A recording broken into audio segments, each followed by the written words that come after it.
Apakah aerator itu yang bunyi dengung mengeluarkan gelembung di sebuah akuarium itu dinyalakan di waktu tertentu saja atau harus nyala terus?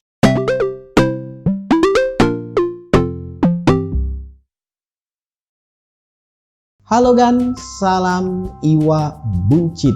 Ya, aerator yang ngeluarin gelembung udara ketika kita menggunakannya, masukin selang batu aerator ke dalam akuarium, keluar gelembung yang banyak. Yang untuk sebagian orang terlihat menarik karena ia menambah nilai estetik ya di dalam sebuah akuarium. Cuma untuk beberapa orang lain, suara dari mesin aerator itu yang bikin kepala bisa pusing. Apalagi kalau mesin aerator itu kamu taruh di dalam kamar tidur. Dengungannya akan terus menggema, masuk ke dalam telinga, hati dan pikiran kamu sehingga mungkin saja terbawa sampai ke dalam mimpi. Ya, walau memang sebenarnya aerator zaman sekarang itu sudah bagus ya, sudah sedikit lebih halus lah suaranya, bahkan sampai ada yang sunyi. Salah satunya yang sudah pernah review bisa kamu cek di sini. Itu termasuk rekomendasi aerator yang patut kamu coba. Nah, untuk pertanyaan aerator ini apakah harus menyala terus atau di waktu tertentu aja? Ya, kalau kamu lebih teliti sebenarnya pertanyaan ini bisa terjawab di salah satu video. Kalau admin ingat, admin akan coba sertakan deh di sini video yang mana. Jadi ya, kamu harus tahu dulu sebenarnya fungsi aerator itu apa. Ingat, aerator itu bukanlah alat yang menyuplai oksigen ya. Dia hanya menyemburkan udara yang mungkin kadar oksigennya tentu ada ya di udara ini. Tapi kadar oksigennya bukan kadar oksigen murni. Dia lebih tepatnya menyemburkan udara. Kemudian pakai selang, disalurkan ke selang, dimasukkan ke dalam akuarium, dibantu dengan batu aerator untuk memecahnya sehingga menciptakan gelembung. Nah, tujuan dari aerator ini adalah bisa menciptakan gelembung dan riak air di permukaan. Jadi sebenarnya ya tanpa aerator pun ikan mas koki salah satunya itu bisa hidup kok. Yang penting ada riak di permukaan.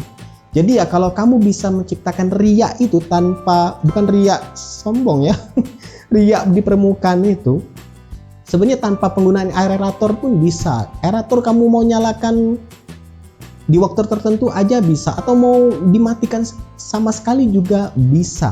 Jadi ya yang penting ada riak aja di permukaan itu sudah bisa membantu pertukaran gas karbon dioksida yang ada di dalam air dengan oksigen yang ada di permukaan air. Jadi itu sebenarnya tujuannya. Jadi ya kalau mau ditanya di waktu tertentu atau harus nyala terus, ya tinggal kondisi akuarium kamu gimana. Apakah kamu bisa menciptakan riak tadi? Kalau kamu bisa menciptakan riak tadi, ya mau aeratornya dinyalain nggak dinyalain juga boleh.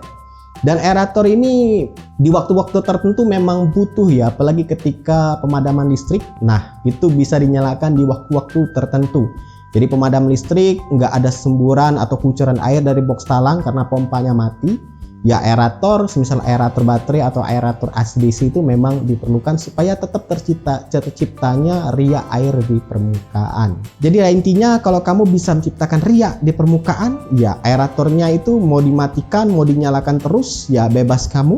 Mau dinyalakan di waktu tertentu juga bisa bebas kamu. Itu aja. Kalau kamu nggak bisa menciptakan riak tadi terus menerus, ya maka aerator dibutuhkan bahkan bisa 24 jam. Tinggal lihat pinter-pinter kamu aja ngakalinnya tuh naruh aerator di mana, agak dibikin jauh, dibikin selangnya panjang, atau menggunakan aerator yang lebih sunyi lagi aja. Udah banyak kok di pasaran, salah satunya yang admin rekomendasikan tadi.